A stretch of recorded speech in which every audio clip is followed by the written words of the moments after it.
have a pair of runners in here, Lawn Man and Shanghai Bobby. Tell us a little bit about how they're coming up to the race. Well, we saw them both this morning. They look good. They look great. Jenny was saying that since we missed some training with Shanghai, that he's really ready to do something. So hopefully he does something well. And Todd likes the way Lawn Man is coming along. He's really on the improve, saying how he's going from his 2 to 3-year-old season. He's really blossoming up here. So we'll talk about Shanghai Bobby first. He was entered in the Saratoga Special a few weeks ago now, but scratched in that race. How is he training coming into this race? fabulous. I mean, it was just one of those little things. Had a little bit of a temperature that morning, and he's ready to go. He's on his toes every time we see him leave the track. Patty's got her hands full. Well, let's take a look back at his last race, which was all the way back on June 27th in the Track Barron Stakes at Belmont. He's number 2 in this race. He really runs very hard in this race in a big effort. Take us through the race a little bit as you're watching it. He's number 2. He'll be on the lead from the rail. This horse rated real well the first race that he ran in, and in talking to Rosie, she was almost forced to, being down inside there to go ahead and do what we had to do there. So I think this horse will rate, especially with the post position that we've got here today. But this horse, it looked like he was going to be beat here at the end, and Rosie said the horse rebroke and obviously beat a pretty nice horse there, I believe. Handsome Jack. Yeah, he ran second in the special. Yeah, this was I thought it was a very nice performance. As you mentioned, he had actually sat nicely off of horses in his career debut and come running, which typically is not the way most first-time starters win. Most of the time, a firster wins by just going to the front and holding them all off. But I think here that this was She said he didn't see him and then when he notices the horse. Sort of rebroke here and then pulled off a little bit, and this horse galloped out real nicely in this race here. So we originally thought that he'd be a 2-turn horse, and he's not showing us anything different than that right now. And a Harlan's Holiday, obviously, the type of breeding that you expect a horse will continue on and stretch out. Right. He ran a Beyer figure of 93 in that race, a very high number for a 2-year-old. Very impressive performance. Let's talk about your coupled entrant. Maybe a little bit lower profile than Shanghai Bobby, but Lawn Man, who you talked about, he won a maiden race here at Saratoga back in late July. We're going to take a look at that race as well if we have that queued up. He's number 8 in this race, and Lawn Man really ran well also his first out. Yeah, we were up against 2 really nice horses in here, and I think this horse goes off at 11-1 or something like that, and I think everybody was a little bit surprised, including Todd and us, but the mutual windows, and that was a good day.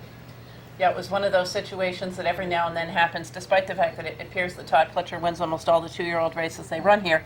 Every now and then you look and you go, that's just a Todd horse, and it just paid $20-something. Even the other day when Micromanaged won for Rapoli, right. It's the same thing. And whoa. He just paid a big price with this horse. But here he did, again, went to the front. A horse that in this case broke from towards the outside but was forwardly placed and obviously got a good trip under Javier Castellano. If I'm not mistaken, this was actually before Johnny had even come back to the races. Yeah. So, it's kind of interesting that you're going to be sending out the 2 for Pletcher, and they're both going to have, neither one is going to have Johnny riding. But now tell us, do you think this guy is probably, and another one, this bred to stretch out, a flatter, from a Gopher Gin mare, so pedigree to go a little bit longer. Do you think that he's probably going to find himself rating a little bit today as well? Well, I don't know what kind of instructions Todd's going to give these 2, but we've always thought that this would be a 2-turn horse also. A little unusual that he, was led wire to wire last time, but you see right here galloping out. I mean, this horse should be a 2-turn horse also. Now, your big 3-year-old, as we turn our attention to some of the other horses in your stable, earlier this year, your big 3-year-old was Algorithms. He looked very strong down at Gulfstream. Then he got hurt. He was off the Derby Trail. How's he doing? He's doing great. He's heading back where? Palm Meadows? When they open up? Well, right now, he's still at J.J. Pletcher's. I think we've got him scheduled to come up to Belmont on September 15th. And hopefully we should have him ready, by the end of November to do something. And planning on racing him into next year then? That's the game plan. You know how that is. Best laid plans, as they say, although he certainly looked like I think it's fair to say at the time that he went to the sidelines, he looked like the early favorite at that point for the Derby. He was, and he's really prospered physically, and he's always had a good mind. So, we're pretty excited. Talk about some of the success you've had with Starlight Racing, most notably a horse like a Shadow, who was such a hard knocker and ended up selling for over $9 million in the sales ring. That was fun. Lauren, you can talk about She's that. doing very well. She brought us a lot of fun, excitement, and joy. And she's currently, Darley had bought her. Okay. And so she's a happy mommy on the farm, producing babies. We also had Octave, who was another great hard knocking. I mean, for a little thing. I mean, she was not a very big horse, and she had a lot of heart and soul and keyed entry, and we've had a lot of fun. Well, you mentioned keyed entry along with horses like Harlan's Holiday and Mamba, horses that have run in the Kentucky Derby for you. How much do you guys want to win that race?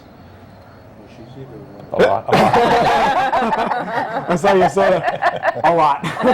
Is this a trick question? I mean, every horseman wants to win the Kentucky Derby. Obviously, you guys reside in Louisville as well as up here in Saratoga. But what would it mean to you guys as you continue to chase that holy grail of winning the Kentucky Derby?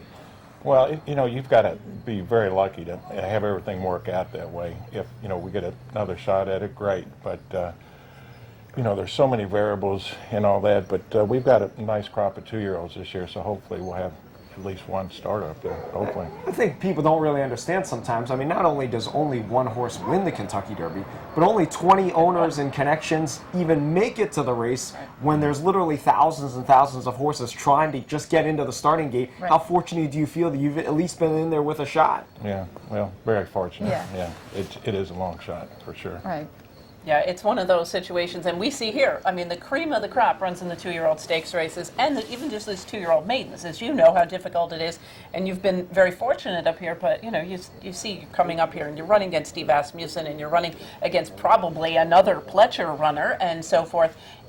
And even these horses, these horses that are running in some of these maidens, may or may not pan out, whether they don't train on, or they don't continue to improve to the level they need to get there. So it is obviously a big challenge, but a horse like Algorithm's coming back, obviously missed the chance at the Derby, but where do you see him when he comes back? Now if he gets back up into into New York and good order, do you anticipate him running before the end of the year, or possibly just training up to a return to Florida? Well, Todd and I were talking about it the other day, and if he does indeed get up here and trains forwardly, he'd be ready for something by the end of November, which, the Cigar Mile would be probably a possibility, but we'd like to try and get a race into him this year, but, depends on the horse.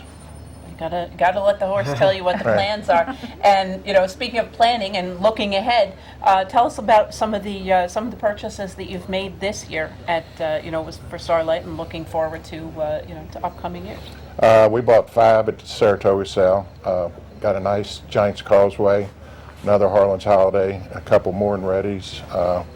We'll probably buy 5 to 7 more at Keeneland. So Frankie Brothers, makes all of our selections, and he's done a great job, as you can see by these horses here. Obviously, Yeah. he's selecting the right ones, and with continued success now, you're bringing in more partners and so forth. And Donna Barton Brothers, is helping us, get some new partners interested, and she's signed up 3 new people, and she does a great job. She's hard to say no to. Yeah, Donna does a terrific job. Obviously, our viewers know Donna from a lot of the broadcast that she has done, and she is, I think, terrific on camera. She's got a great personality. It doesn't hurt that she's energetic and cute, and She's supposed to be here. But she certainly knows the she knows the racing game from many sides. So I'm sure she has been terrific assets in the Yes, game. she really has. Yeah. Yeah. You talked about your bloodstock agent, Frank Brothers, Donna's husband. What are you guys looking for when you go to the sales? I mean, you're looking for the confirmation and how the horse looks, the pedigree, a combination? All of the above. And Frankie, he works for Keeneland too, and getting their to organize the books, and so he's seen a lot of these horses, and he's been out at the farms over the last 6 weeks too, looking at horses. So he gets a little bit of a head start, and he's probably gotten his head who he might have on the chart list already. And you talked about Donna Barton Brothers. She's your new chief operating officer. What made you guys decide to bring her on? You know, we've tried to bring her on before, and it just didn't work out. But obviously, as Jean said, you know, some of the qualities she has. I mean, she's just fantastic to work with, and she's done a good job. She's a busy lady. Yeah, she is. You see her in the paddock. She's doing a lot of TV work, all sorts of things. You guys have had so much success. You were founded in 2000, over 50 stakes wins, over 17 grade ones at last check. What are still some of the goals you have for your organization going forward? We need to hire you. I'll give you my card.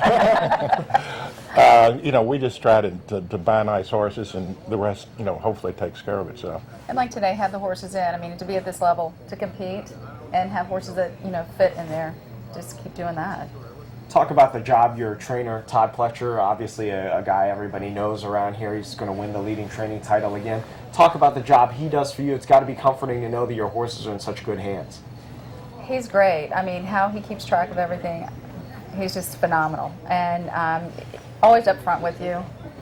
Good news, bad news. No, you know, and we're like that. Give us the bad news, whatever it is, we can take it.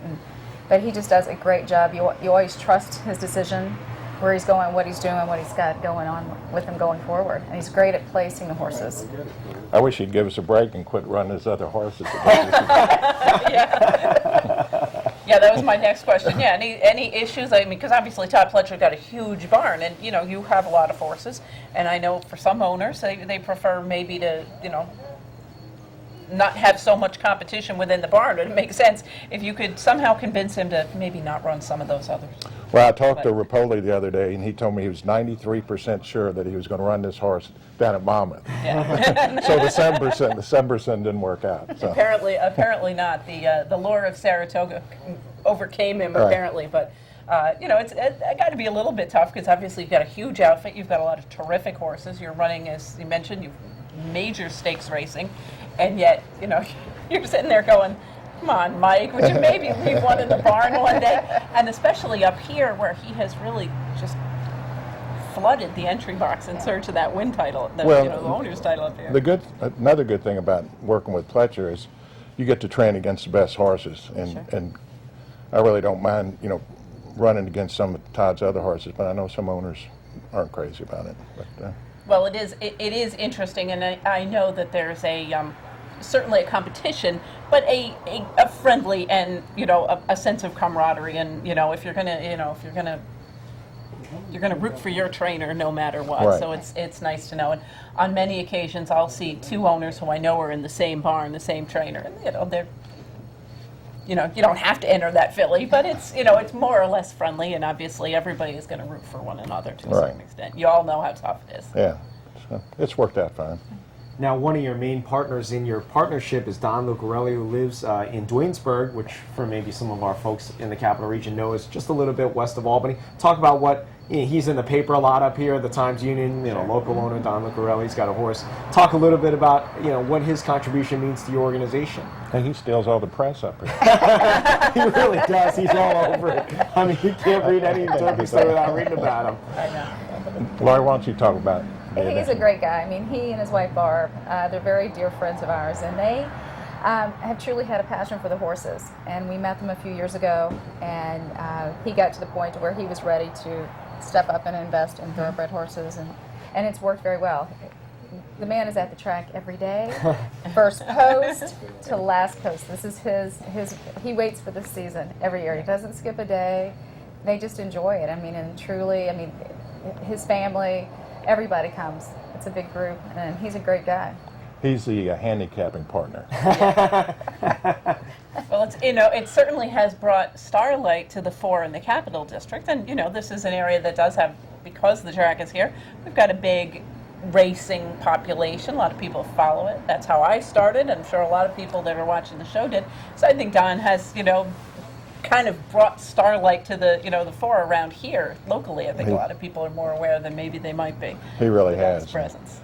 You couldn't ask for a better partner for sure. Yeah, and he's very enthusiastic. Most certainly, I know. Especially when he's alive in the pick four. I've had a chance to see him alive in the pick four a couple of times, and a pick six once or twice as well. So certainly wish you the very best of luck, Jack. Thank you, you. Jane. It was a pleasure having you. It was Thank a pleasure you to very meet you, much. Laurie. Thanks. Nice to meet you. Good We stuff. wish, Best we of luck wish today. Starlight the very best of luck today in the hopeful stakes with both Shanghai Bobby and Lawn Man. We'll pause for a brief message. When we return, we'll have more of Capital OTB's The Inside Track.